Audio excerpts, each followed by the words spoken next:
ఈ దినము వాక్య ధ్యానము నిమిత్తము మనకి ఇవ్వబడినటువంటి లేఖన భాగాలు, మొదటి లేఖన భాగము పత్రికల పాఠ్య భాగము, పౌలు భక్తుడు ఎఫెసీ సంఘమునకు రాసిన పత్రిక నుండి 6వ అధ్యాయము 10 నుంచి 17 వచనములు గల లేఖనాన్ని మనము చదువుగా విని ఉన్నాం. రెండవ లేఖన భాగము యోహాను సువార్త 4వ అధ్యాయము 46వ వచనం నుండి 54వ వచనం వరకు కూడా ఈ లేఖన భాగములు చదువుగా మనము విని ఉన్నాం. ఈ రెండు లేఖన భాగముల ఆధారముగా ఆత్మీయ యుద్ధ కవచం అనే ఒక విషయమును ఏ లెసన్స్ చదివినా సరే మనము ప్రతిసారి కూడా దేవుని ప్రజలు అని పిలువబడుతున్నటువంటి ఇశ్రాయేలు ప్రజల యొక్క చరిత్ర దగ్గరికి మనము వెళుతూ ఉంటాం. ఇశ్రాయేలీలు ఐగుప్తు దేశంలో ఉన్నారు. 430 సంవత్సరములు కఠిన బానిసత్వం అనుభవించారు. తర్వాత మోషే నాయకత్వంలో విడుదల, 40 సంవత్సరముల అరణ్య ప్రయాణము. 40 సంవత్సరముల అరణ్య ప్రయాణములు ఎన్నో రకములైనటువంటి పరిశీలనలు మరి వారు ఎదుర్కోవడము, శోధనలు, శోధింపబడము. అదే సమయంలో మరి ఎన్నో విషయాలు మనం నేర్చుకొని వారి ద్వారా తర్వాత వాగ్దాన దేశంలోనికి ప్రవేశపెట్టిన ఆ జీవన విధానంలో మరలా వారు బబులోను చెర, అషూరు చెర, సిరియను చెర ఇలాంటివి వారి జీవితంలో చరిత్ర అంతా కూడా మనము చాలాసార్లు వింటూ వస్తున్నాం. ఈ దినమున ఇవ్వబడిన లేఖన భాగం ఆధారంగా మరి ఒకసారి ఇశ్రాయేలీల యొక్క చరిత్రతో నేను ప్రారంభించదలుచుకోలేదు, కానీ ఒక 10 దినములు 2 వారముల నుండి ఒక న్యూస్ అనేది కంటిన్యూస్గా మనం వింటున్నాం. నైజీరియా ఆ హింసాకాండ. ఈ దినాన లెసన్స్ ఆధారంగా ఇశ్రాయేలీల చరిత్రను ఆధారం చేసుకోవాలి, కానీ ప్రతిసారి మనం ఇశ్రాయేలీలనే ఆధారం చేసుకొని మాట్లాడుకుంటున్నాం. కొంచెం ఏమైనా వేరే ఉద్దేశంతో మాట్లాడదామని ఆలోచన చేస్తున్నప్పుడు ఇశ్రాయేలీల చరిత్రకు బదులుగా ఆ యొక్క ప్రదేశంలో నైజీరియా గురించి, కొన్ని ప్రపంచ దేశంలో జరుగుతున్నటువంటి కొన్ని హింసాకాండల గురించి ఆధారముగా చేసుకొని ఈ దిన లేఖన భాగాలు ధ్యానంలో నడిపించాలని నేను సిద్ధపడి రావడం జరిగింది. మీలో చాలామంది వార్తలు ఫాలో అయ్యేవారు ఉంటున్నారు. నైజీరియా దేశంలో సుమారుగా వందల వేల లక్షల కొలది హింసలు ఇప్పుడు జరిగాయి. ఈ యొక్క సంవత్సర కాలంలో ముఖ్యంగా ఈ 2 వారాలలో మరింతగా ఎక్కువ మరణాలు, హింసలు జరిగాయి, చంపేశారు. అసలు ఏమిటి, ఎందుకు జరిగింది అంత హింసాకాండ? వందల వేల లక్షలలో హింస జరగడానికి గల కారణం ఏమిటి?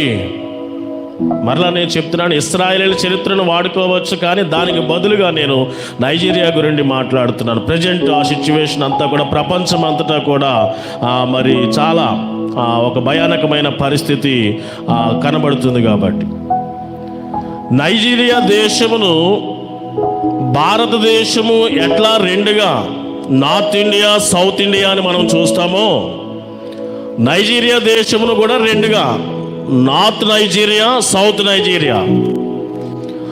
నార్త్లో నైజీరియాలో ఎవరుంటారంటే ఇస్లామిక్ ముస్లిం సహోదరులు ఉంటారు.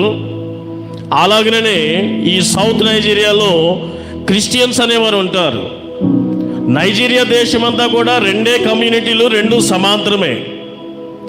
కాకపోతే కొంచెం అంత పర్సంటేజ్లోకి వచ్చేసరికి 53% ఏమో ముస్లిం ఇస్లామిక్ సహోదరులు ఉన్నారు, 47% ఏమో క్రైస్తవ సహోదరులు ఉన్నారు. నార్త్ నైజీరియాలో ఉన్న ముస్లిం సహోదరుల యొక్క ఆధారము, వారి వృత్తి పశువులు, పశు సంపద, ఆ రీతిగా వెళుతూ ఉంటారు. సౌత్ నైజీరియాలో ఉన్నవారు, దక్షిణ నైజీరియాలో ఉన్నవారు క్రైస్తవ సహోదరులు. వీరికి ఆధారము, వీరి పోషణ, వీరి వృత్తి వ్యవసాయం ఇప్పటికీ నేటికి. అయితే అక్కడ చిన్న కారణాలు ఉన్నవి, సామాజిక పరమైనటువంటి కారణాలు చిన్నవే. మనకి ఎలా ఉంటాయో సామాజిక పరముగా ఇంటికి సరిహద్దులు, జిల్లాకి నీటి ప్రవాహము, రాష్ట్రానికి రాష్ట్రం, చిన్న చిన్న విషయాలు ఎలా ఉన్నాయో సామాజిక పరమైన విషయాలు అక్కడ ఉన్నవి జస్ట్ చిన్నవే. ఈ ముస్లిం ఇస్లామిక్ సహోదరులు జీవించే నార్త్ నైజీరియాకి, క్రైస్తవ సహోదరులు జీవించే సౌత్ నైజీరియాకి రెండు కంబైన్డ్గా మధ్యలో మిక్స్డ్ ఉంటారు. ఒక బెల్ట్ మాదిరిగా ఉంటుంది ఆ ప్రాంతాలు. అక్కడ ఇస్లామిక్ సహోదరుల యొక్క ఉగ్రవాద సంస్థలు కూడా ఉన్నవి. వారు ఏం చేస్తారంటే, జాగ్రత్తగా వినండి, ఇప్పుడు న్యూస్లో కూడా ఇవే మీకు చూస్తూ ఉంటారు ఎక్కువగా. ఇస్రాయేల్ చరిత్ర బదులుగా ఇది ఈ నైజీరియాను నేను వాడుకుంటున్నాను, జాగ్రత్తగా వినండి, ఎందుకంటే ఇప్పుడు అదే నడుస్తుంది కాబట్టి. ఈ యొక్క చిన్న చిన్న విషయాల్ని ఏం చేశారంటే, ఈ ఉగ్రవాద సంస్థలు కొంచెం జోక్యం చేసుకొని, కొంచెము కాదు, వారి ఆలోచన వేరు, ఈ చిన్న చిన్న సామాజిక సమస్యలను ఆధారంగా చేసుకొని ఇంతటి హింసాకాండ చేశారు. వందలలో కాదు, వేలలో కాదు, లక్షల్లో చేరిగిపోయింది అక్కడ మృతుల సంఖ్య. ఇది నేటికి లక్షలలో చంపివేయబడ్డారు ఆ దేశంలో. ఒక్కసారి ఎవరు ఈ చంపివేయబడిన వారి యొక్క పుట్టు పూర్వత్రాలు దేనికి సంబంధించిన వారు అంటే క్రైస్తవులు. చంపివేయబడిన వారందరూ కూడా ఎవరండి? క్రైస్తవులే. కానీ సమస్య లేకపోతే అది అసలు ఎట్లా ప్రారంభమైంది అంటే, చిన్న చిన్న సామాజిక కారణాల వల్లనే ప్రారంభమైంది. కానీ అది కేవలము ఏదో ఒక కారణమే, గొడవ పెట్టుకోవడానికి జస్ట్ చిన్న కారణాలు అంతే. అవి వాటిని ఆధారంగా చేసుకుని వీరి ఉద్దేశం ఏమిటంటే క్రైస్తవులను చంపేసేయాలి. ఇది మరి ఉద్దేశం. దీనికి చాలా కారణాలు ఉన్నాయి. అక్కడ ఉంటున్నటువంటి పేదరికము చాలా ముఖ్యమైనటువంటి కారణం. ఎప్పటి నుండో వారికి ప్రధానమైన వృత్తి కిడ్నాప్లు చేయడం. దొరికిన వారిని దొరికినట్లుగా వేరే దేశాలకు అమ్మివేసి అలా సంపాదన, బిజినెస్ అన్నమాట. కిడ్నాప్ చేసి అమ్మివేయడం అనేది బిజినెస్ వారికి. ఇది బాగా కలిసి వచ్చిన అంశం ఇప్పుడు. అలాగా దొరికిన వారిని కిడ్నాప్లు చేయడము, హింసించడం అనేది, మరణాలకు అప్పగించడం అనేది జరుగుతుంది ఇప్పుడు. నేటికి కూడా కొనసాగుతూ ఉన్నది. కొనసాగింది కాదు, కొనసాగుతూ ఉన్నది. అందుకనే చెప్తున్నాను ఈ మాట. అయితే ఇప్పటికీ ఇస్లామిక్ ప్రభుత్వం అక్కడ రూలింగ్ చేస్తుంది. ప్రభుత్వము జోక్యము చేసుకోవట్లేదు, హ్యాండిల్ చేయలేని పరిస్థితి. అలాంటి పరిస్థితి కంట్రోల్ అవ్వదు ఆ పరిస్థితి. చివరికి United states of America president అయినటువంటి ట్రంప్ గారు కూడా జోక్యం చేసుకొని, జో బైడెన్ గారు 21వ సంవత్సరంలో ఒక మతపరమైన స్వేచ్ఛా హక్కుల సంస్థ తరపున ఒక స్టేట్మెంట్ చేయగా దాని విషయం కాముగా ఉండవలసి వచ్చింది. కానీ ఇప్పుడు శృతి మీరిపోయింది, హింసలు ఎక్కువైపోయాయి. ట్రంప్ గారు జోక్యం చేసుకొని క్రైస్తవులను ఏమైనా ఈ రీతిగా చేస్తే సహించేది లేదు అనే ఒక చిన్న టెలికాస్ట్ ఒకటి బయటికి విడుదల చేయడం జరిగింది. మీరు చూసే ఉండంటారు వార్తల్లో. ఒకటి, ముస్లిం అక్కడ ఉన్న ప్రాంతం ఆ కంట్రోల్ తీసుకోవాలి, ప్రభుత్వం ఏలుబడి చేయాలి అని. వారు ఏలుబడి చేయాలంటే వారికి సమాంతరముగా ఇంచుమించుగా 53% ఇస్లామిక్ సహోదరులు ఉంటే, 47% క్రైస్తవులు ఉంటే, వీరు ఎప్పటికైనా సరే మరలా ప్రభుత్వము చేపట్టే అవకాశాలు ఉన్నాయి. వీరు ఇక్కడ ఆ ప్రభుత్వము రాకూడదు. ఇలాంటి ఉద్దేశాలు. ఒక పక్కన వృత్తి కిడ్నాప్, వారికి ఆధారం అదే. ఇలాంటి చిన్న చిన్న కారణాల వలన మనుషుల ప్రాణాలను తీసేస్తున్నారు. ఒక హత్య కాదు, 100 హత్యలు కాదు, 1000 కాదు, లక్షలు. ఇప్పుడు నేను చెప్పిన తర్వాత మీరు ఇంట్రెస్ట్గా వెళ్ళి చూడండి. ఈ నైజీరియా గురించి లేకపోతే సోషల్ మీడియాలో చూడండి, ఎంతటి భయానకమైనటువంటి పరిస్థితి. ఎందుకు అంటే క్రైస్తవులను లయం చేసేసేయాలి, క్రైస్తవయమును తుడిచి వేసేసేయాలి. వారి ఉద్దేశం అదే. ఇది కేవలం నైజీరియా ప్రాంతంలో, దేశంలో మాత్రమే కాదు, ఆఫ్రికన్ ఆ కంట్రీస్లో చాలా ప్రాంతాలలో ఇదే వరవడి కనబడుతున్నది. నేటికి కూడా క్రైస్తవులను ఈ రీతిగా హింసిస్తున్నారు. ఇప్పటికీ కూడా, నేటికి కూడా. పర్టికులర్గా చూడండి, క్రిస్టియన్ ఆ న్యూస్కి సంబంధించిన వరల్డ్ న్యూస్లో చూడండి, ఇవే కనబడుతున్నాయి. క్రైస్తవ వార్తలు అని కొడితే కనుక హింసలే వస్తున్నాయి. పాస్టర్ గారిని కిడ్నాప్ చేయడము, చంపేసేయడము. అంతెందుకు, ప్రపంచ దేశాల వరకు మనము వెళ్ళనవసరం లేదు. 2 సంవత్సరముల క్రితము మణిపూర్ సంఘటన 2 జాతులకు సంబంధించినదిగా సామాజిక పరమైనటువంటి విషయం అని చెప్పారు. కానీ చెప్పుకోవడానికి అది కారణం అంతే, ఒక రీజన్. గొడవ ఎందుకంటే చెప్పుకోవడానికి అది ఒక రీజన్ అంతే. జాతుల మధ్యన ఆ తగాదా అని వచ్చింది. కానీ ఎక్కువ ఎవరు చనిపోయారు? క్రైస్తవులే చనిపోయారు. ఎక్కువ ఏమి ధ్వంసం చేయబడ్డాయి? టార్గెట్ ఏమిటి? చర్చ్ భవనాలే తగలబడ్డాయి. క్రైస్తవ స్త్రీలే నగ్నముగా ఊరేగింపబడ్డారు. ఏమిటి? ఒకవేళ సామాజిక పరమైనటువంటి సమస్య ఉంటే ఇదా? కాదు. ఏం కనబడుతుంది అక్కడ? సమస్య ఏదైనాను సరే, 2 జాతుల మధ్యన, తెగల మధ్యన ఏదైనాను సరే, చివరికి వారి ఉద్దేశం ఏమిటంటే అధికారుల సహాయము, ప్రభుత్వము కూడా సహాయము చేసి మణిపూర్ సంఘటన 2 సంవత్సరముల క్రితము చూస్తే ఎన్నో వందల మరణాలు, సంఘాల స్థలాలు ఆక్రమణ, ధ్వంసము. నార్త్ ఇండియాలో ఇప్పటికీ కూడా ఏదో ఒక హత్య క్రైస్తవుల మీద జరుగుతూనే ఉన్నది. ఇప్పుడు 1 సంవత్సరం 2 సంవత్సరం నుండి దక్షిణ ఇండియా, సౌత్ ఇండియాలో వచ్చేసింది. ఎంతోమంది సేవకులు కూడా చూస్తున్నాం.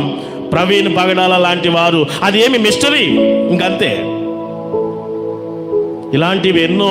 ప్రపంచమే, నైజీరియాయే కాదండి, దేశమే కాదు, ఆఫ్రికా దేశాలలోనే కాదండి, ప్రపంచమంతటా కూడా ఇదే జరుగుతుంది. భారతదేశంలో, నార్త్ ఇండియాలో, సౌత్ ఇండియాలో కూడా ఇదే కనబడుచున్నది. వార్తలు చెప్పే పని పెట్టుకోలేదు, జస్ట్ ప్రస్తుత పరిస్థితి మీకు చెప్తున్నాను. చెప్పి మిమ్మల్ని మేల్కొల్పు చేయాలి. ఇది నా లేఖనాలు అవే. ఈ క్రమంలోనే మనము లేఖనాలను ఫోకస్ చేయగలిగితే, ఈ క్రమంలోనే ఈ దినం ఇవ్వబడినటువంటి టెక్స్టులు, వాక్యములను, ముఖ్యంగా పత్రికా పాఠ్యభాగమును నేరుగా ఇదే దృక్పథంలో చూడగలిగితే, పౌలు మాటలు ఎంత కరెక్ట్గా రాయబడి ఉన్నవి. ఎన్నో వందల సంవత్సరముల మొదటి శతాబ్దంలో ఇలాంటి పరిస్థితి వస్తుంది. మీరు ఇట్లుండాలి. మీరు పోరాడుచున్నది ఎవరితోటూ? మనుష్యులతో, ప్రజలతో కాదు. కానీ మనుషులే, ప్రజలే, అధికారులు, నాయకులు, ప్రభుత్వాలు పరిపాలించేది మనుషులే. వ్యక్తిగతంగా ఏమీ లేదు. వారు పశువులు, వీరి వ్యవసాయంలోకి వస్తే ఏమిటి? వీరి పంటలు పాడైతే వారు ఏదో నష్టపరిహారం ఇచ్చుకుంటే సరిపోద్ది కదా నైజీరియాలో. లేకపోతే ఈ మణిపూర్లో ఏదో ఆ 2 తెగల మధ్యన కూర్చొని ప్రభుత్వము కౌన్సిలింగ్ ఇస్తే సరిపోతుంది కదా? లేదు, సరిపోనెవరు, తెగనెవరు.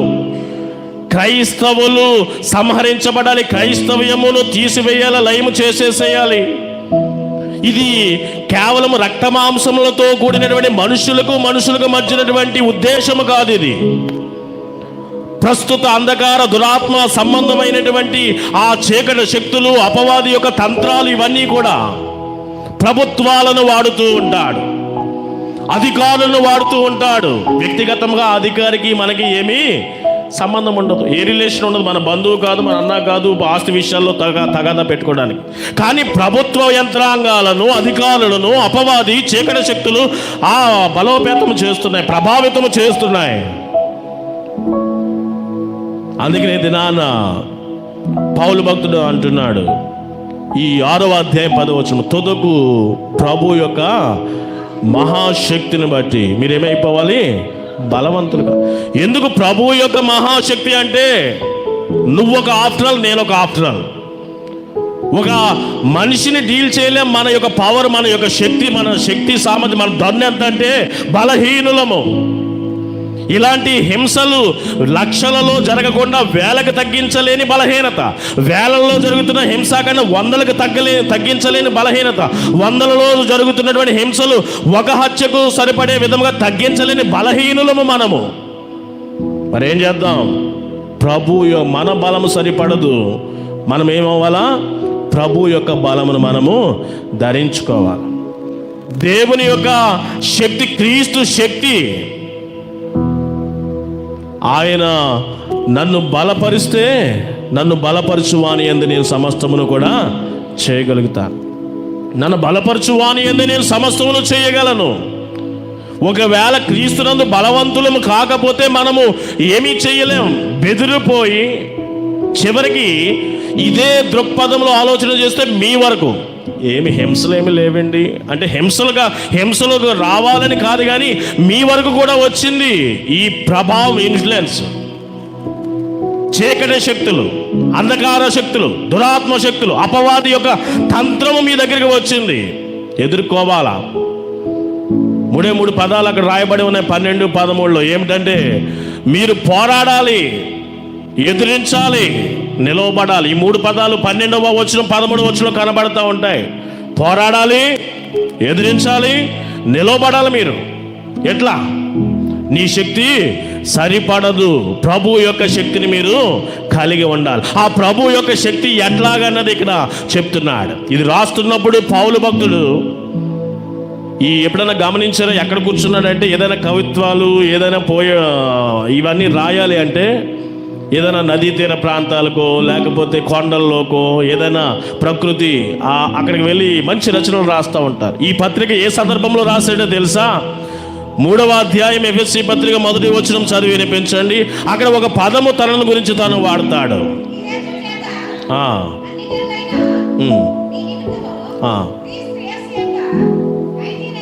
ఏమన్నాడు?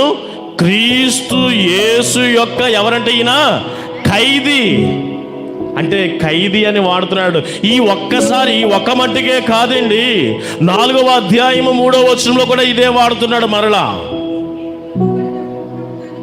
మీరు పిలువబడిన పిలుపునకు తగినట్లుగా దీర్ఘ శాంతముతో కూడిన సంపూర్ణ వినయముతోను సాత్వికముతోను నడుచుకొనవలెనని.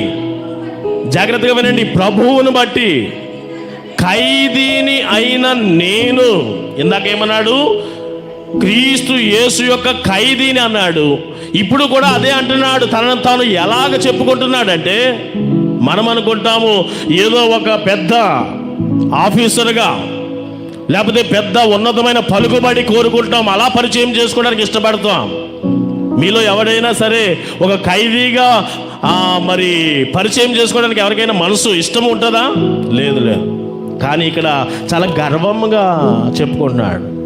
మీరెందుకు చెప్పుకోరంటే మీరు చేసిన వెధవ పనుల వల్ల ఖైదీలు అవుతూ ఉంటారు. ఇక్కడ పౌలు ఖైదీ అయ్యాడంటే ఏదేమైనా అక్రమ సంబంధం పెట్టుకున్నాడా? ఏమైనా దొంగతనం చేశాడా?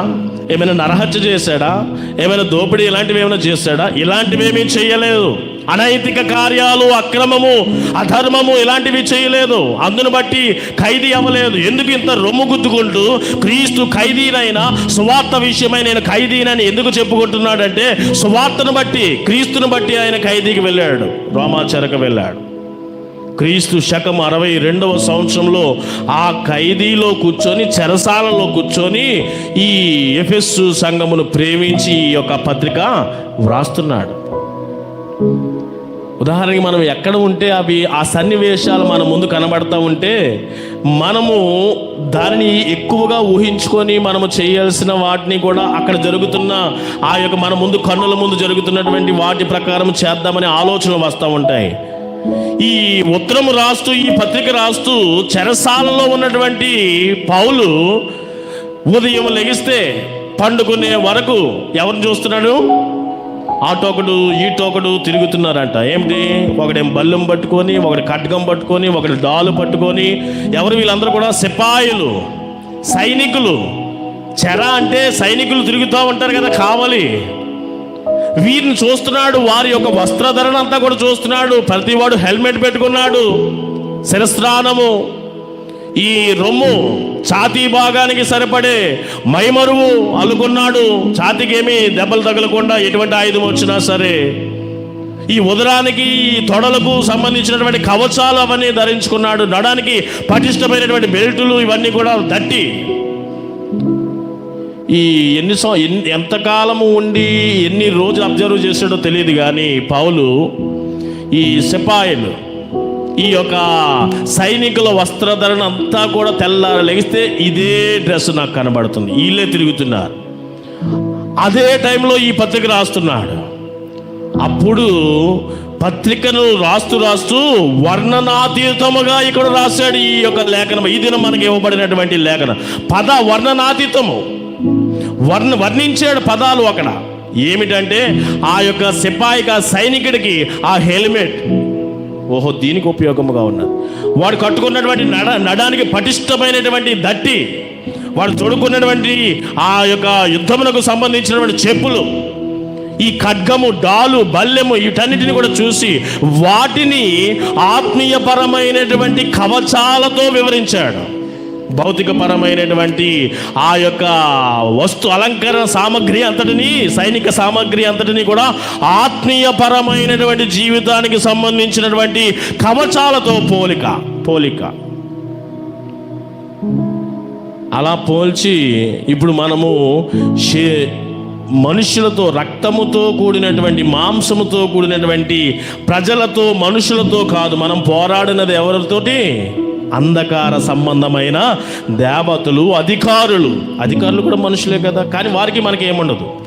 కానీ అంధకార సంబంధమైన, ఈ యుగ సంబంధమైన దేవతలు, చీకటి శక్తులు, వాటిని వాడుకుంటూ వాటి ప్రభావము ఈ నైజీరియా, ఈ మణిపూర్, ఈ సేవకుల మరణాల మిస్టరీ వేడకుండా చేసేది ఎవరు? ఈ ప్రభుత్వాలు కాదా? ఈ అధికారులు కాదా? మనం ఎవరితో పోరాడుతున్నామంటే మనుషులతో కాదు, ఈ అంధకార శక్తులు, ఈ వాటి ప్రభావముతో నడుస్తున్నటువంటి ప్రభుత్వాలు, అధికారుల మీద మనము పోరాడాలి. ఎట్లా? నీ శక్తి చాలదు, నా శక్తి కూడా చాలదు. ఎట్లా పోరాడదాం? తుదకు ప్రభు యొక్క మహాశక్తిని బట్టి మీరు బలవంతులుగా. ఎవరైనా సరే మీ వరకు కూడా ఎలా ఉంటుందంటే, అపవాది యొక్క తంత్రము అనే పదం కూడా వాడు ఎలా ఉంటుంది అంటే, మిమ్మల్ని క్రిస్టియానిటీ విడిచిపెట్టగలిగే స్థితికి నడిపించేస్తాడు. మీ మైండ్ సెట్ చిన్నగా మొదలవుతుంది. క్రైస్తవ ఆరాధనా స్థలములలో కనబడితే చాలు మీరేమైపోతారంట? క్రైస్తవులు అయిపోతారు. కాబట్టి క్రైస్తవులు అనబడుతున్నటువంటి వారు బీసీసీ అనే దాని దగ్గరికి వచ్చేసి, అలా క్రైస్తవులకు పథకములు వర్తించవు. వెంటనే మీరు ఏమైపోయారు? మెంటల్లీ, అమ్మో నాకు ఈ సెంటు భూమి రాకపోతే ఎట్లాగా, నాకు నెలకి పెన్షన్ అందకపోతే ఎట్లాగా, వికలాంగుల పెన్షను, వృద్ధాప్య పెన్షను, మరి కుటుంబానికి రేషను, ఇవన్నీ పథకాలు, రావాల్సిన మేలులు, లబ్ధులు, పర్సెంట్, ఉద్యోగ, చదువు పర్సెంట్, ఇదంతా కూడా ఎత్తేస్తారు. వెంటనే ఇవన్నీ ఎత్తేస్తే మీరు ఎట్లా దేవాలయానికి అంతగా రాలేరు కదా. వారికి తలలో కూడా మీరు ఆడించరు, అలా స్టెబిలిటీగా ఉంటారు. అంటే మీ మైండ్ మీద కొట్టాడు చూసారా దెబ్బ. ప్రభుత్వాలు చేశాయి ఈ పని, అధికారులు చేశారు. వీరు కాదు, వీరిని వాడుకొని ఎవరు చేశాడు? అంధకార సంబంధమైనటువంటి ఈ యుగ దేవత అపవాది వాడు చేశాడు. మొత్తానికి క్రిస్టియానిటీని విడిచిపెట్టేసేయాలి. వీరు భయపెట్టో, బెదిరిపించో, ఏదో రకముగా మీరు కూడా అక్కడక్కడ ఎదుర్కొంటున్నారు ఇలాంటి పరిస్థితి. వీటిని ఎదుర్కోవాలి అంటే మీ శక్తి సరిపడదు, దేవుని శక్తితో మీరు నింపబడాలి. ఎట్లాగండి? దేవుని యొక్క శక్తితో ఎలా నింపబడతామంటే, అక్కడ 6 లేదా 7 విషయాలు, కవచములకు సంబంధించినటువంటి విషయాలు చెప్పడం జరిగింది.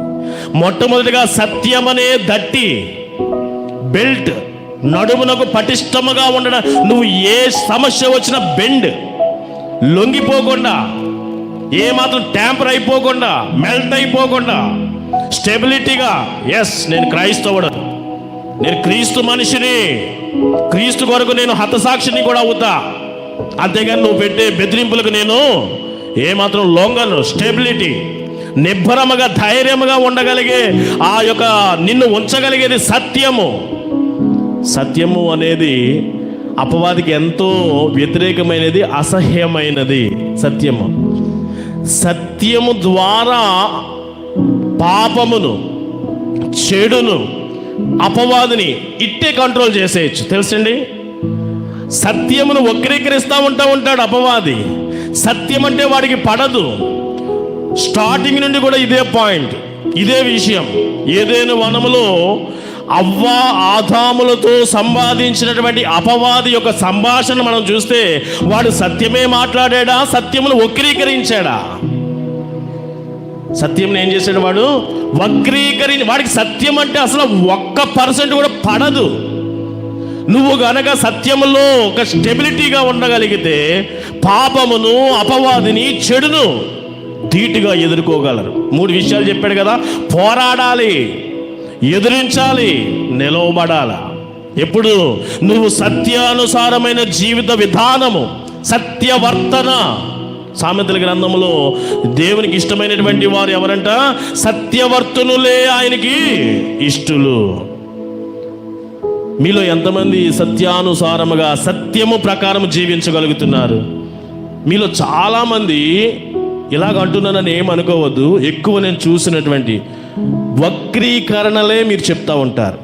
ఒక మనిషి నుండి ఇంకొక మనిషికి పాస్ అవుతున్నటువంటి ప్రతి న్యూస్ కూడా మీరు ఉన్నది ఉన్నట్టుగా చెప్పరు. ఇంచుమించుగా 100కి 80% మంది మీరే దానిని మీకు నచ్చినట్టుగా వక్రీకరించి చెప్తా ఉంటారు. ఇది అపవాది లక్షణము.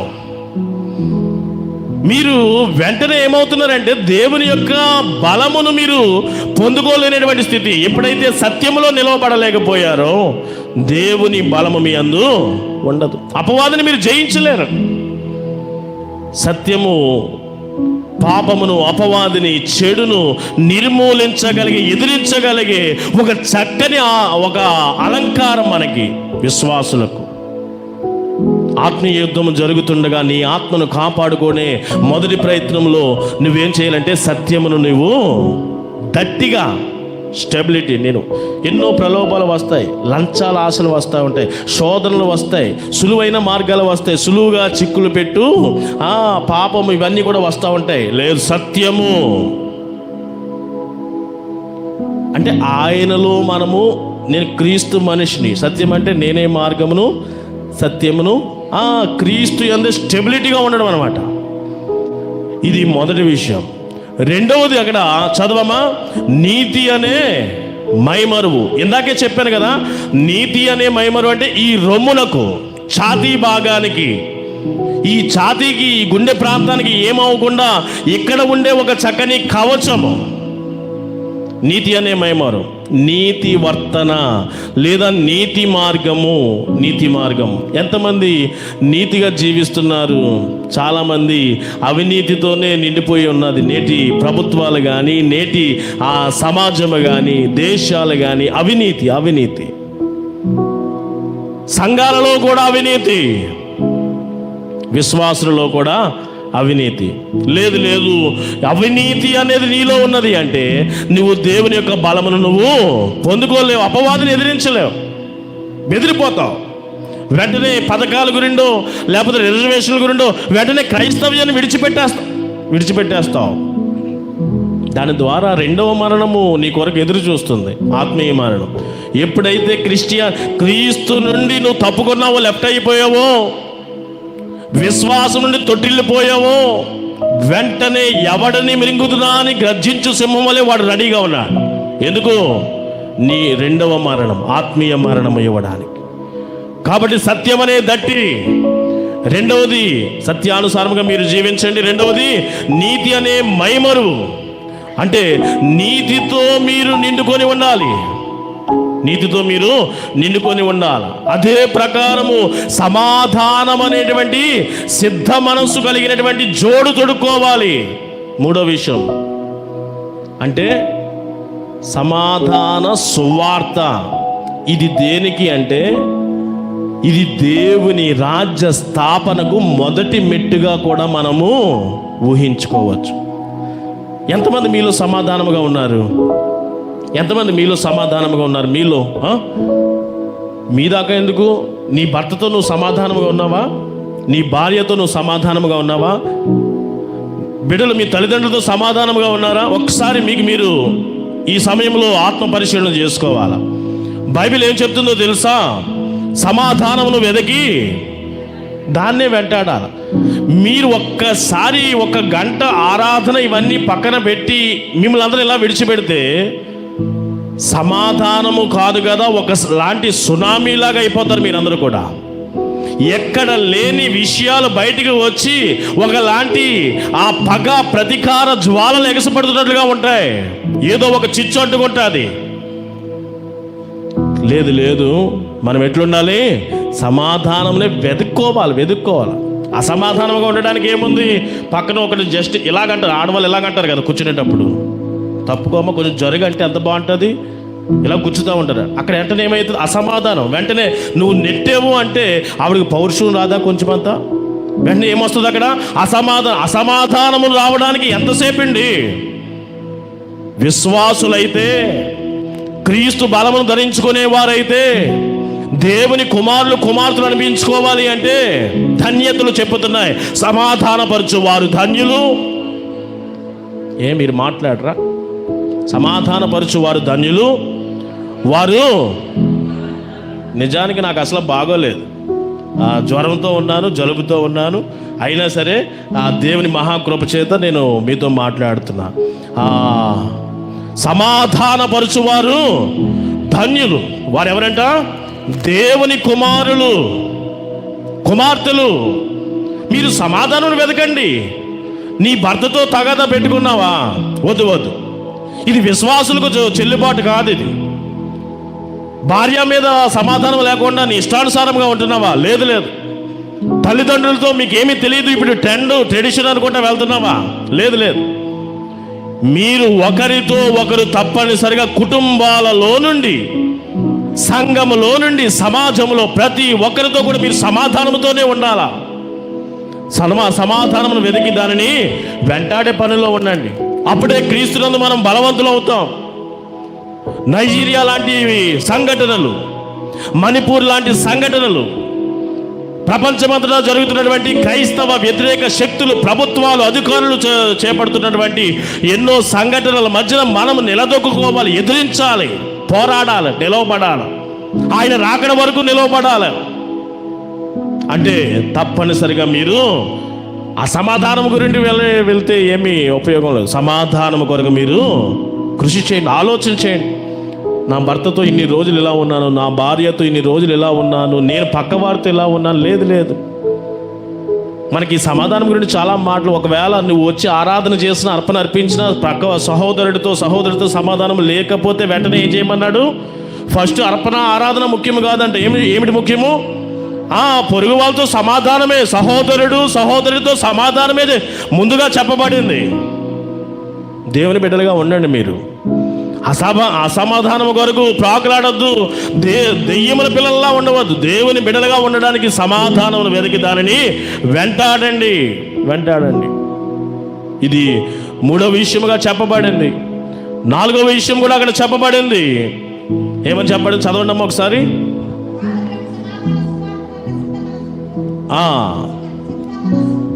తర్వాత కంటిన్యూషన్. ఇవియోగాక విశ్వాసము అనే డాలు అంటే తెలుసా? ఏందది? ఇసురుతారా? రౌండ్గా ఉంటుంది. అదే మీరు వంట చేస్తారు కదా, పైన పాత్రలాగా రౌండ్, అలాంటిది పెద్దదనమాట. బాణములను, ఖడ్గమును ఎదుర్కోవడానికి ఇలా హ్యాండిల్ చేస్తాము. అది మన దేహానికి ఏమవకుండా డాలు రౌండ్ షేప్లో ఉంటుంది. ఏ ఖడ్గం వచ్చినా సరే మనం దాని వెనకాల ఉండడం అనమాట. ఇప్పుడు ఆ విశ్వాసము అనే డాలు, ఆత్మీయ యుద్ధము జరుగుతున్నది. క్రీస్తునందు మనం బలవంతులముగా ఉండాలి. 4వ విషయము, 4వ కవచం చెప్తున్నాడు, విశ్వాసం అనే డాలు. ఏమిటి అంటే ఇది ఎలాగా ఉపయోగపడుతుంది అంటే, అపవాది ఎన్నో బాణములు వేస్తాడని అక్కడ రాయబడింది. రకరకములైన బాణములు. ఒక్కొక్కసారి నిన్ను ఆర్థిక పరంగా దెబ్బ కొడతాడు, వాడి బాణము, వాడి అస్త్రము. ఒక్కొక్కసారి మెంటల్గా లోన్లీ అయిపోతూ ఉంటావు, అన్నీ ఉంటాయి, అదేంటో ఏమీ లేనట్టు ఉంటుంది. ఒక్కొక్కసారి ఆరోగ్య విషయంలో దెబ్బ కొడతాడు, ఒక్కొక్కసారి అవమానము, ఒక్కొక్కసారి నింద, ఒక్కొక్కసారి ఇంకేదో రకరకాల అపవాది బాణములు తగులుతూ ఉంటాయి నీకు. అపవాది ఒకే ఒక బాణంతో కొట్టడండి, ఒకటి తప్పితే మరి ఒకటి తప్పితే మరి ఒక విధముగా ఆరోగ్యమా, ఆర్థికమా, కుటుంబమా, వ్యక్తిగతమా, సమాజమా, ఆత్మీయ జీవితమా, అది ఉద్యోగమా, వ్యాపారమా, రకరకాలుగా వాడి ప్రయోగాలు. ఏదో ఒక రాయి సిరితే పోయేదిలే, ఏదో తగులుది కిందన పడతాడుగా. అప్పుడు నువ్వు వాడవలసింది ఏంటంటే అపవాది యొక్క ఆ బాణములను మనము ధీటుగా ఎదుర్కోవడానికి నీ దగ్గర ఏముండాలి? విశ్వాసం. ఎంతమంది మీ విశ్వాసం అనే డాలు మీ దగ్గర అసలు ఉందా? ఈ కవచం, ఈ డాల్ ఉందా మీ దగ్గర? విశ్వాసం అనేది ఉన్నదా? విశ్వాసము చాలా లీస్ట్ పొజిషన్లో, బాటమ్స్ లెవెల్లో ఉన్నది, కానీ టాప్ లెవెల్లోకి రావాలా? విశ్వాస పరిపూర్ణతలో ఉండాలి. విశ్వాసము పరిపూర్ణమైనప్పుడే ఆ డాలు బలముగా ఎన్ని బాణములు, ఖడ్గములు వచ్చినా ధీటుగా ఉంటుంది. విశ్వాసము అంత బలముగా లేకపోతే ఆ బాణము దానిలోండి వచ్చి మనకి తగిలే ప్రమాదం ఉన్నది. విశ్వాసమును పెంపారు చేసుకోండి, విశ్వాసమును బలపరచుకోండి. మీరు విశ్వాసం అనేది ఒక డాలు, మనకి ఇవ్వబడిన డాలు. అంచెదినాలలో ఈ ప్రభుత్వాలు, అధికారులు నిన్ను భ్రమ పెడుతున్నాయే, బెదిరిస్తున్నారే, పథకాలు రావు, రిజర్వేషన్లు రావు, లేకపోతే చంపేస్తాము అని. ఇలా అలాంటి వాటిని ఎదిరించాలి, పోరాడాలి, నిలవబడాలి అంటే దేవుని బిడ్డగా నీ విశ్వాసాన్ని పెంపారు చేయి, బలపరుచుకో. కాగా వినటం వలన ఏం వింటారు మీరు? అవి వింటలేదు. మీరు చెప్పేది కరెక్టే. ఏం వింటారు మీరు? క్రీస్తుని గురించిన వార్త వినడానికి ఒక్క 45 నిమిషాలు, 50 నిమిషాలు వినడానికి ఆపుసోపాలు పడతారు. కానీ ఇంట్రెస్ట్గా నడుచుకొని, ఉరుకులు వేసుకుంటూ, పరుగులు ఎత్తుకుంటూ పక్కింటి మాటలు లేకపోతే ఏమైనా వార్తలు వినడానికి వెళ్ళిపోతూ ఉంటారు. పక్కింటి వారి అంటే ఎంత ఇష్టమో, ప్రీతో మీకు. ఆ భార్య ఈయన కొట్టినట్టుగా, ఈయన ఆయన కొట్టినట్లుగా, వారు అప్పులు పాలైపోయినట్లుగా, వీరేదో అక్రమ సంబంధం, ఈ వార్తలు చెప్పడానికి ఎంత ఇంట్రెస్టో వినడానికి నోరు నొప్పి రాదండి. ఒక్కొక్కరు మాట్లాడుతూ ఉంటారు, నేను అలాగే ఎంత చక్కగా వింటూ ఉంటానంటే ఇంకా స్టాప్ అవ్వదు. ఉపన్యాసం నేను ఇంత అనర్గళంగా ఇస్తానని నాకు నేనే అనుకుంటూ ఉంటాను. ఒక్కొక్కసారి నాకు మించినటువంటి ఉపన్యాసకులు మీలో ఎంతోమంది ఉన్నారు. అది క్రీస్తుని గురించిన వార్త కాదు. అక్కడ ఎక్కడైనా సరే దేవుని గురించినటువంటి మాట, ఒక పశ్చాత్తాపంతో కూడిన మాట, ఒక సమాధాన రాజీ పడవలసినటువంటి మాట ఎక్కడైనా ఉంటుంది అంటే ఉండదు.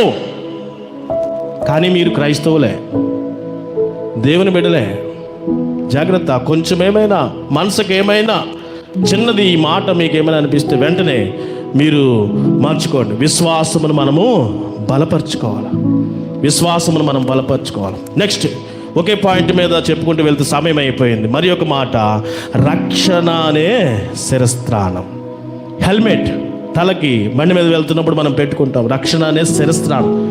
ఇది మనము ఇంకనూ పాపంలో ఉంటుండగా, ఇది మన ద్వారా మనం సంపాదించినది కాదు. ఇది మన శక్తి ద్వారా, మన బలము ద్వారా, మన జ్ఞానము ద్వారా వచ్చినది, సంపాదించినది కాదు. తన యందు విశ్వాసం ఉంచిన వారిని దేవుడు ఎంతో ప్రేమించి దేవుడు అనుగ్రహించినటువంటి గొప్ప భాగ్యం ఇది రక్షణ. దీనిని ఎప్పుడు కూడా శిరస్సు మీదే ఒక ఉన్నతమైనటువంటి పొజిషన్లోనే దానము ఉంచుకోవాలి. ఆ రక్షణ ప్రతి విషయం నుండి కూడా నేనేం చేస్తుందంటే కాపాడుతూ ఉంటుంది. ఇది రక్షణ అనే శిరస్త్రాణం మీద బహు శ్రద్ధగా ఉండాలి. మరి ఒక మాట, ఆరొక మాట చెప్పడం జరిగింది. ఏమిటంటే దేవుని వాక్యమనే ఆత్మకటకం అంట. ఆత్మకటకం, దేవుని వాక్యము. ఉదాహరణకి అపవాది ఏదైనా వనములో ఎంటర్ అయినప్పుడు ఆదాము ఏమి ఈ వాక్యమును ఉపయోగించలేకపోయాడు, కానీ వాక్యమనే ఖడ్గమును అదే అపవాది యేసు ప్రభు జీవితంలో 40 దినముల అరణ్య శోధనల సమయంలో ఒక్కొక్క అస్త్రము, తంత్రము, శోధనలు వాడు ప్రవేశపెడతా ఉంటే యేసు దేనిని వాడి వాటిని జయించాడు, శోధనను జయించాడు, అపవాదిని జయించాడు. దేనిని వాడాడు? ఈ ఆత్మ అనే ఖడ్గం. ఆత్మ ఖడ్గం ఏంటంటే వాక్యమే. ఎంతమందికి మీకు వాక్యాలు అంచెదినాల్లో బైబిల్ మన చేతిలో ఉండకపోవచ్చేమో. ఎంతమందికి ఎన్ని వాక్యాలు వచ్చు? వాక్యాలు కంటద వాక్యాలు కరెక్ట్గా ఉండని అవసరం లేదు, రెఫరెన్స్ అవసరం లేదు. వాక్యాలు కనీసం యేసు ప్రభు వారు అక్కడ ఏమీ రెఫరెన్స్ ఏం చెప్పలేదు, కానీ ఆయన వాక్యాలు చెప్పుకుంటూ అపవాదిని ఎదిరించగలిగాడు. ఈ అంచె దినాలలో వాక్యం మీద మనకి పట్టుండాలి. వాక్యం మీద కేవలం సేవకులే కాదండి, ప్రతి ఒక్క విశ్వాసి కూడా వాక్యము నూరు పోసుకోవాలి. అంచె దినాలలో అపవాది శోధన ఏ సమయంలో, ఏ రోడ్లో, ఏ గొంతులో, ఏ యొక్క మనిషితో ఎలా వస్తుందో తెలియదు. రెడీగా వాక్యములో నువ్వు ఆరుతేరి ఉండాలా, ధీటుగా వాక్యమును ప్రవేశపెట్టాలి. ఆత్మ అనే ఆత్మకు సంబంధించిన ఖడ్గం అది.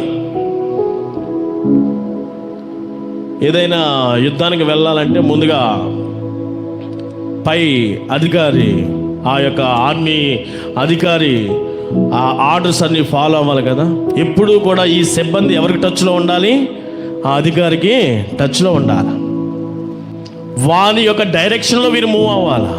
సేమ్ అదే కవచాలు మెటీరియల్ అంతా కూడా చెప్పి చివరికి ఏమన్నాడంటే, మీరు మెలకువగలిగి విజ్ఞాపనలు ప్రార్థనలతో దేవునితో మీరు ముందుకు సాగాలి. మనం ఎప్పుడు కూడా ఇవన్నీ కూడా ధరించుకొని ఏమేమి ధరించుకోవాలండి? మొదటిది సత్యమనే దట్టి, రెండవది నీతి అనే మైమరు, మూడవది సమాధాన పడవలసినటువంటి సువార్త. అది మనసుకు చెప్పులు ఎక్కడికి వెళ్ళినా సరే సమాధానం కొరకే వెళ్ళాలి మీరు. నాలుగవ విషయము విశ్వాసము అనే డాలు, ఐదవది రక్షణ అనే శిరస్త్రాణము, ఆరవ విషయము ఆత్మకు సంబంధించిన ఖడ్గము. ఇవన్నీ కూడా పెట్టుకొని అసలు కెప్టెన్ తోటి, ఆ అధికారితోటి మనము కాంటాక్ట్లో లేకపోతే ఇవన్నీ పెట్టుకున్నా మనం ఎలా ఎప్పుడు వాడాలో మనకి తెలియదు. మనం ఎప్పుడు కూడా ప్రార్థనలో ఆయనకి ఎప్పుడు కూడా సంభాషణలో ఉంటూ ఉండాలి. అది ఈ దిన ఆ పత్రికా పాఠ్యభాగం ఇలాగ మీరు ఉండగలిగితే తుదకు ప్రభు యొక్క మహాశక్తి మనము పొందుకునే వారంగా బలవంతులుగా ఉండగలుగుతాం. అంటే ఈ యొక్క కవచముల యొక్క లిస్ట్ అంతటిని కూడా పెడితే టోటల్గా నాకేమనిపించిందంటే, ఒకే ఒక మాటలో చెప్పాలంటే, ప్రసంగానికి ఇంత టైం లేదు కాబట్టి ఒకే ఒక్క మాటలో చెప్పాలంటే, క్రీస్తును ధరించుకొని మనము ఉండాలి. క్రీస్తును ధరించి ఈ యొక్క లక్షణాలన్నీ, గుణ లక్షణాలన్నీ కూడా ఎవరికి అంటే ఇవన్నీ కూడా ఎవరిలో ఉన్నాయి? ఇవే క్రీస్తును మనము ధరించుకొని మనం ఉండాలి. ఎందుకంటే ఇవి మనము కలిగి ఉంటే ఈ అంచె దినాల్లో ఆత్మీయపరమైన యుద్ధము జరుగుట్లో మనం ఎదిరించి పోరాడి నిలవడం మాత్రమే కాదు, కానీ ఇవే కవచములు మనం ధరించుకొని కలిగి ఉండడం వలన ప్రస్తుత జీవన యాత్రలో కూడా మెప్పు, మేలు, సమృద్ధి పొందే అవకాశం కూడా ఉన్నది వీటి ద్వారా. ఉదాహరణకి మీలో చాలామంది కొన్ని ఆలోచనలతో ఉంటారండి. ధనం ఉంటే సరిపోతుంది, అధికారం ఉంటే సరిపోతుంది, బలం ఉంటే సరిపోతుంది అంటే, ధనం ఉన్న వాడికి కూడా ఎన్నో కష్టాలు ఉంటాయి తెలుసా? మీకు లేని కష్టాలు ధనవంతుడికి కూడా ఉంటాయి. అధికారం ఉన్న వాడికి కష్టమేమీ లేదనుకుంటారు కదా. అధికారము చేసి పెట్టలేని కష్టాలు కూడా అధికారికి ఉంటాయి. బలం ఉన్నవాడికి కూడా బలం ఏమీ కూడా ఉపయోగము పడనటువంటి సమస్యలు, ఛేదించలేని సమస్యలు బలవంతుడికి కూడా ఉంటాయి. ఎందుకంటే ఈ దినాన సువార్త పాఠ్యభాగం అదే. యేసు ప్రభు వారు గలిలయ ప్రాంతంలో కానాలో వివాహపు విందులో ఆయన మొదటి సూచక క్రియ చేశాడు. ఏంటది? నీళ్లను ద్రాక్షరసంగా చేశాడు. మరలా ఆ పని అయిపోయి, ఆ సూచక్రియ, ఆ సంఘటన అయిపోయినాక మరలా వెళ్ళిపోయాడు. మరలా తిరిగి అదే ప్రాంతానికి వచ్చాడు.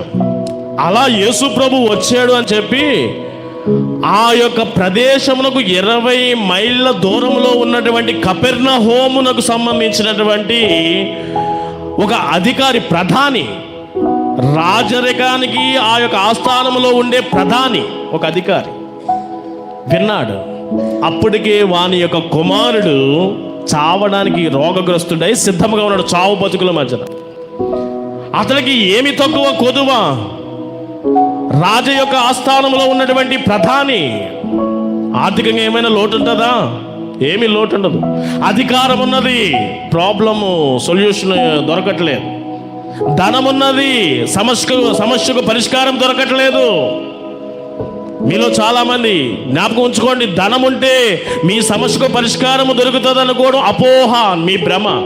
అధికారం ఉంటే మీ సమస్యకు ఆ పరిష్కారం దొరుకుతుంది అనుకుంటే ఈ అధికారాలు, ఈ ధనములు, ఈ బలములు నీ కొన్నిసార్లు మీ సమస్యలకు పరిష్కారము దొరకవు. వాటి ద్వారా ఏ సమస్యకైనా సరే పరిష్కారము యేసుక్రీస్తు దగ్గర మాత్రమే దొరుకుతుంది. అంతటి ధనవంతుడు, అంతటి అధికారి, ప్రధాని ఎక్కడికి రావాల్సి వచ్చింది? తన ఇన్ఫ్లుయెన్స్ వాడుకొని సమస్యను పరిష్కరించలేకపోయాడు. అదే నేను చెప్తున్నా. ఇదే టైంలో ఇంకొక మాట కూడా నేను చెప్తున్నాను. ఈ వారం బీచ్కి వెళ్ళారంట ఇద్దరు.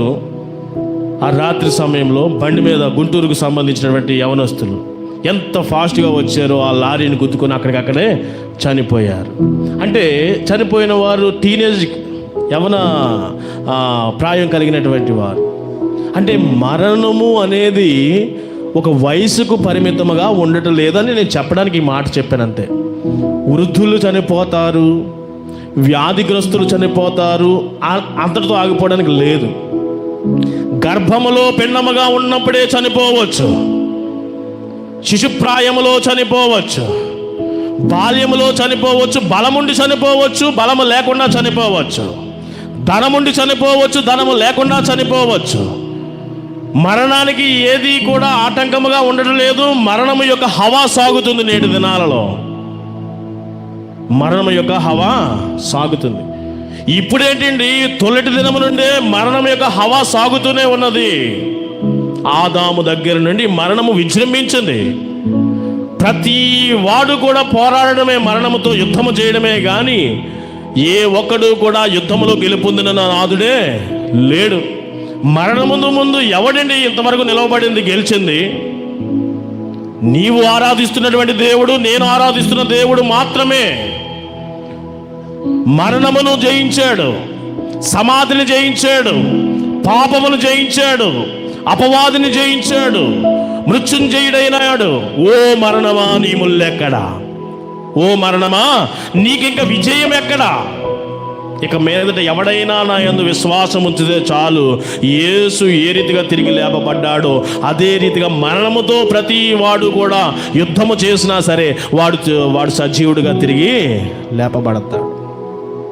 ఎస్, ఈ కుమారుడు, ప్రధాని కుమారుడు యుక్త వయసులో మరణ చావునకు రెడీ అయిపోయాడు.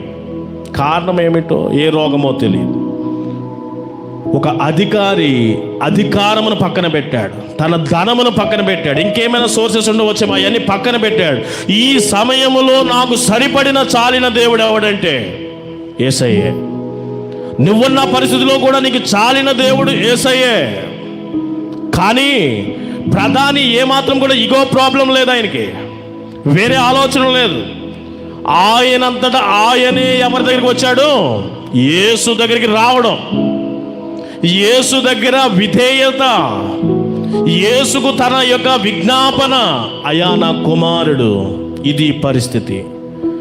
యేసు చెప్పినటువంటి మాటకు మాట్లాడకుండా విశ్వాసముతో తిరిగి వెళ్ళిపోవడం.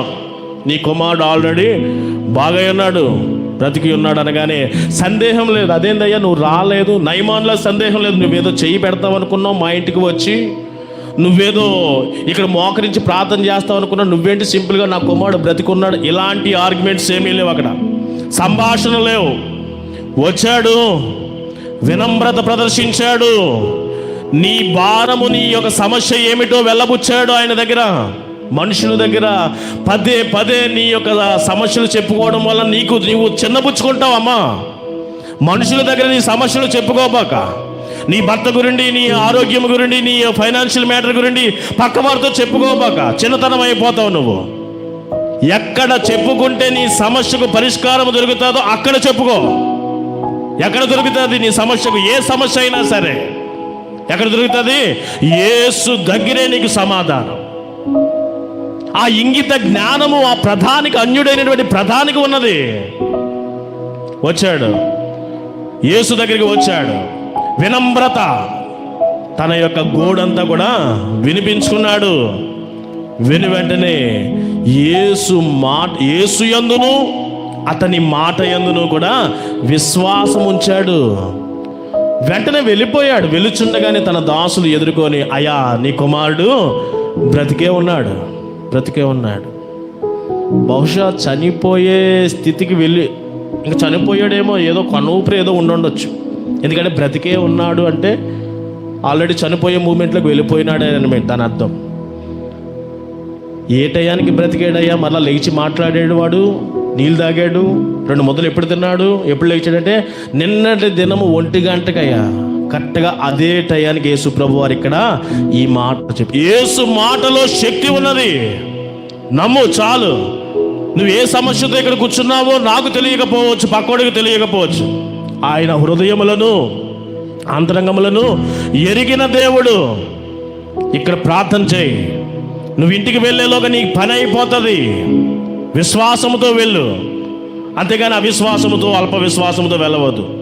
ఇప్పుడు నీ సమస్య ఇక్కడ చెప్పుకో, విశ్వాసముతో వెళ్ళు, నీ పని అయిపోతుంది. మరలా వచ్చినప్పుడు కృతజ్ఞతాస్తుతులతో ఆయన గుమ్మములలో ప్రవేశించు. నువ్వు దేవుడు మహిమ పొందుకున్నాడు తెలుసా? ఎలాగంటే ఆ కార్యము చేశాడు. మీలో ఎంతోమంది కుటుంబాల్లో దేవుని కార్యాలు జరుగుతున్నాయి, కానీ దేవునికి మహిమ మీ కుటుంబాలలో మీ దగ్గర దొరకట్లేదు. ప్రధాని కుటుంబంలో దేవుడు మహిమ పొందుకున్నాడు. ఎట్లో తెలుసా? ఆ కార్యం చేశాడు తన విశ్వాసాన్ని బట్టి, తన విధేయతను బట్టి, తన రాకను బట్టి. వాడు లేచి బ్రతికి బట్టగట్టాడు కొడుకు. కుటుంబం అంతా కూడా యేసుని నమ్మారు. దేవునికి ఎంత మహిమ! మీ కుటుంబాలలో ఎన్నో అద్భుతాలు, ఎన్నో స్వస్థతలు, ఎన్నో ఆశ్చర్యకార్యాలు జరుగుతున్నాయి. దేవునిని మహిమపరిచే విధముగా నీ కుటుంబము ఎందుకు ఇంకా ఉండడం లేదు? నీ భర్త ఇంకా ఎందుకు మందిరానికి రాలేదు? నీ భార్య ఎందుకు రావట్లేదు? నీ బిడ్డలు ఎందుకు రావట్లేదు? దేవునికి మహిమ వచ్చినా సరే దేవునికి ఆయాసకరంగానే ఉంటున్నారు, కానీ మహిమకరంగా ఎందుకు ఉండలేదు? నీ ఎడలు ఎన్నో లెక్కించలేని కార్యాలు చేస్తున్నాడు. ఒక్క కార్యం చేశాడు, కుటుంబం అంతా కూడా ఆయన్ని నమ్మారు, మహిమ పొందుకున్నారు. ఈ దినాన మీరు కూడా ఈ అంచె దినాల్లో అట్లాంటివి ఎన్నో వస్తూ ఉంటాయి. ప్రాణాపాయ స్థితిగతులే కాదు, అవమానాలే కాదు, ఆ యొక్క ఒకే ఒకటి ఆత్మీయ కవచాల్లో ఒక్కటి వాడాడు. ఏమిటంటే విశ్వాసము అనేది వాడాడు. ఈ దినాన సమస్యల గురిండే కాదు, మనము అపవాదిని ఎదిరించడానికి ఈ కవచాలన్నీ కూడా, ఈ 6 విషయాలు కూడా మనము కలిగి, అంటే క్రీస్తుని కలిగి ఉందాం. అప్పుడే ఈ శోధనలు, ఈ అపవాదికి సంబంధించినటువంటి పాపము, చెడు, వీటన్నిటిని కూడా మనము ఎదిరించి పోరాడి మనము నిలవబడగలుగుతాం. క్రీస్తు న్యాయపీఠము ఎదుట అప్పుడు మనం నిలవగలుగుతాం. అంతము వరకు సహించిన వాడే నిత్య జీవము పొందుకుంటాడు. అట్టి రీతిగా మీరు ఈ ఆత్మీయ యుద్ధ కవచమును, క్రీస్తును కలిగి ఉండండి. అపవాదిని, పాపమును, సాతానును, ఈ లోకమును జయించండి.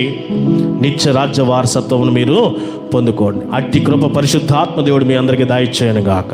ఆమేన్.